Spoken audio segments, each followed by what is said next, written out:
सबका साथ सबका विकास बंद करो, नो नीड संख्यालघु मोर्चा। जय श्री राम, जय श्री राम।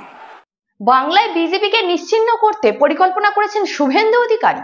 গভীর চক্রান্ত করে ঘুরপথে বিজেপির চরম ক্ষতি করে দিতে চাইছেন শুভেন্দু। প্রধানমন্ত্রী মোদীর স্লোগান সবকা সাথ সবকা বিকাশ সবকা বিশ্বাসের এই স্লোগানের চরম বিরোধিতায় শুভেন্দু, এবং ভোটের সময় শুভেন্দু অধিকারী বলতেন রাষ্ট্রবাদী মুসলিম, কিন্তু বর্তমানে তিনি মুসলিমদের নাম মুখে নেবেন না বলছেন।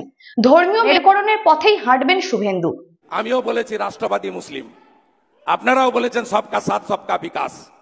আর বলবো না, বলবো जो हमारे साथ हम उनका साथ, सबका साथ सबका विकास बंद करो। বিজেপির সংখ্যালঘু মোর্চা বলে কিছু না থাকুক এমনটাই প্রস্তাব শুভেন্দু, কিন্তু এই ধর্মীয় মেরুকরণকে বাংলার শান্তিপ্রিয় ধর্মনিরপেক্ষ মানুষ মেনে নেবেন? প্রধানমন্ত্রীর স্লোগানের বিরোধিতা করছেন শুভেন্দু। এই সাহস দেখানোর জন্য শুভেন্দুর বিরুদ্ধে কি ব্যবস্থা নেবে বিজেপি? নির্বাচনে খারাপ ফলাফলের পর শুভেন্দু অধিকারী নিজের মাথাকে ঠিক রাখতে পারছেন না। প্রশ্ন উঠছে বিভিন্ন মহলে, বিজেপির কোনো বৈঠকে এভাবে স্বয়ং প্রধানমন্ত্রী স্লোগান বদলে দেওয়ার কথা অতীতে কেউ বলেছেন বলে মনে করতে পারছেন না রাজ্য নেতারা। সংগঠনে বদলের কথাও কি বলতে পারেন বিরোধী দলনেতা? স্বয়ং প্রধানমন্ত্রী নরেন্দ্র মোদীর দেশ শাসনের স্লোগান সবকা সাথ সবকা বিকাশ বন্ধ করে দেওয়ার ডাক দিলেন বাংলার বিরোধী দলনেতা শুভেন্দু অধিকারী। সেই সঙ্গে বিজেপির সংগঠনে বড় রকমের পরিবর্তনের প্রস্তাবও দিলেন। বুধবার ছিল রাজ্য বিজেপির বর্ধিত কর্মসমিতির বৈঠক। লোকসভা নির্বাচনে বিপর্যয়ের পরে বাংলার দায়িত্বপ্রাপ্ত কেন্দ্রীয় নেতাদের নিয়ে প্রথম বড় আকারে বৈঠক এটি। সায়েন্স সিটি প্রেক্ষাগৃহে মঞ্চে উপস্থিত ছিলেন কেন্দ্রীয় মন্ত্রী মনোহরলাল খট্টর, ছিলেন অতীত এবং বর্তমান রাজ্য সভাপতিরা, ছিলেন বিভিন্ন স্তরের নেতা কর্মীরা। তাদের সামনেই শুভেন্দু এই বক্তব্য পেশ করেন। তবে অনেকে বলছেন শুভেন্দু দলের নেতা হিসেবে এমন কথা বলতেই পারেন, কারণ তিনি সরকারের অঙ্গ নন, কিন্তু মোদী তা বলতে পারেন না, কারণ তিনি প্রধানমন্ত্রী। এটি তারই সরকারের স্লোগান।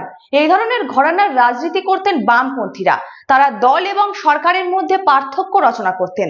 সরকারের প্রধান হিসেবে মুখ্যমন্ত্রী বুদ্ধদেব ভট্টাচার্য যা বলতেন, দলের নেতা হিসেবে কখনো তার বিপরীত অবস্থানে গিয়েছেন।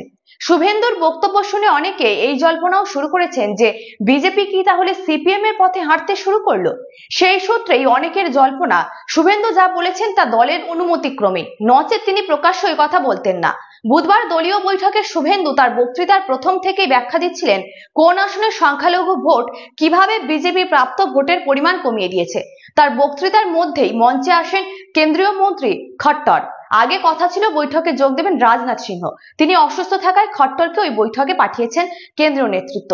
তারপরেই শুভেন্দু চিৎকার করে বলেন, আমিও বলেছি রাষ্ট্রবাদী মুসলিম, আপনারাও বলেছেন সবকা সাথ সবকা বিকাশ।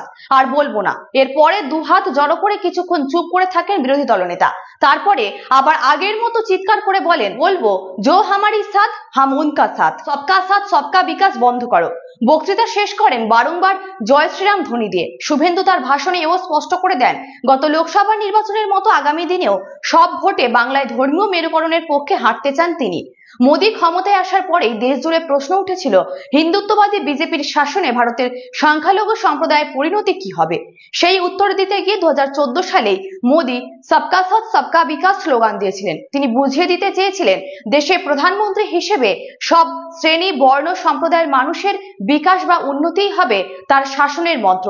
5 বছর পরে 2019 সালে মোদী এই স্লোগান নিয়ে ভোটের প্রচারে নেমেছিলেন যে তিনি সকলের বিকাশ বা উন্নতি করতে পেরেছেন। সেই সময় সামগ্রিকভাবেই বিজেপির স্লোগান বন্ধ হয়ে ওঠে সবকা সাথ সবকা বিকাশ, অর্থাৎ সকলকে সঙ্গে নিয়ে সকলের উন্নতি সাধন। কোনোদিন সংগঠনের কোনো স্তর থেকেই ওই স্লোগানের সমালোচনা হয়নি। দল আর সরকার যে আলাদা, মূলত সেটি প্রমাণের জন্যই যে এই স্লোগান তিনি দিয়েছিলেন তা বোঝাতে চেয়েছিলেন মোদী। পরে বিজেপিও তা গ্রহণ করে। 2019 সালে দ্বিতীয়বার ক্ষমতায় এসে মোদী স্লোগানটি আরো বড় করেন। 2014 সালের চেয়েও বেশি আসন নিয়ে ক্ষমতায় আসার পরে মোদী স্লোগান তোলেন সবকা সাথ সবকা বিকাশ সবকা বিশ্বাস। অর্থাৎ সকলকে সঙ্গে নিয়ে সকলের আস্থা বা বিশ্বাস অর্জন করে সকলের উন্নতি সাধন। সেই স্লোগানেরও কোনো সমালোচনা হয়নি বিজেপিতে।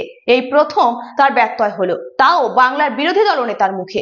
তবে মোদীর প্রিয় স্লোগান বন্ধ করে দেওয়ার ডাক তিনি দিয়েছেন। বৈঠকে উপস্থিতদের সেই ডাকের সঙ্গে মিলিয়ে তার বলা স্লোগানে অংশ নিতে বলেছেন। শুনে হতবাক রাজ্য বিজেপির নেতারা। মঞ্চে উপস্থিত রাজ্য সভাপতি সুকান্ত মজুমদার, দিলীপ ঘোষদের চোখ মুখ দেখে খানিকটা অস্বস্তি টের পাওয়া যাচ্ছিল। খট্টরের উপস্থিতিতে শুভেন্দুর ওই ঘোষণায় হতচকিত হতে দেখা যায় কেন্দ্রীয় নেতা সুনীল বানসাল, মঙ্গল পাণ্ডেদেরও। তবে মোদী প্রণোদিত ওই স্লোগান বন্ধ করো বলে আওয়াজ তোলার পরেই শুভেন্দু বিজেপির সাংগঠনিক বদলের প্রস্তাবও দেন। এই সরাসরি দাবি করেন দলের সংখ্যালঘু মোর্চার প্রয়োজনীয়তা নেই। তিনি যে সংগঠনের কেউ নন সেই দাবি করলেও বক্তৃতার একেবারে শেষে বলেন, নো নিড ফর সংখ্যালঘু মোর্চা। প্রসঙ্গত, বিজেপির জন্মের সময় থেকেই দলের 7টি মোর্চা রয়েছে। মহিলা যুবর মতোই গুরুত্বপূর্ণ হিসেবে ধরা হয় সংখ্যালঘু মোর্চাকে। যদিও গত কয়েক বছর ধরেই রাজ্য বিজেপি সংখ্যালঘু মোর্চাকে বিশেষ গুরুত্ব দিচ্ছে না। এখন ওই মোর্চার রাজ্য সভাপতি খ্রিস্টান সম্প্রদায়ের চার্লস নন্দী। 2019 সালেও রাজ্য থেকে 2 জন সংখ্যালঘু সাংসদ ছিলেন। তাদের মধ্যে এবার জন বার্লাকে প্রার্থী করা হয়নি, হেরে গিয়েছেন এসএস ওয়াহলুওয়ালিয়া। তবে গোটা দেশে দল যে কাঠামো অনুযায়ী চলে সেটা বন্ধ করার প্রস্তাব এমন খোলাখুলি দেওয়া যায় কিনা তা নিয়েই প্রশ্ন উঠেছে রাজ্য বিজেপিতে। রাজ্যের এক প্রবীণ বিজেপি নেতার অবশ্য বক্তব্য, অতীতে হয়নি এমন অনেক কিছুই তো আজকাল হচ্ছে, জানি না দলের রীতি এমন ভাবে ভাঙা যায় কিনা। শুভেন্দুর ঠিক আগেই সুকান্ত তার বক্তৃতায় মোদীর নীতি ও নেতৃত্ব মেনে এগিয়ে চলার বার্তা দেন বাংলার নেতা কর্মীদের। শুভেন্দুর 2 প্রস্তাব শোনার পর বক্তৃতা দিতে উঠে মোদী মন্ত্রিসভার সদস্য খট্টর প্রধানমন্ত্রীর নেতৃত্বে বিজেপি আগামী দিনে কাজ করবে বলে জানিয়ে দেন। তবে তিনি শুভেন্দুর মন্তব্যের পাল্টা একটি শব্দও খরচ করেননি।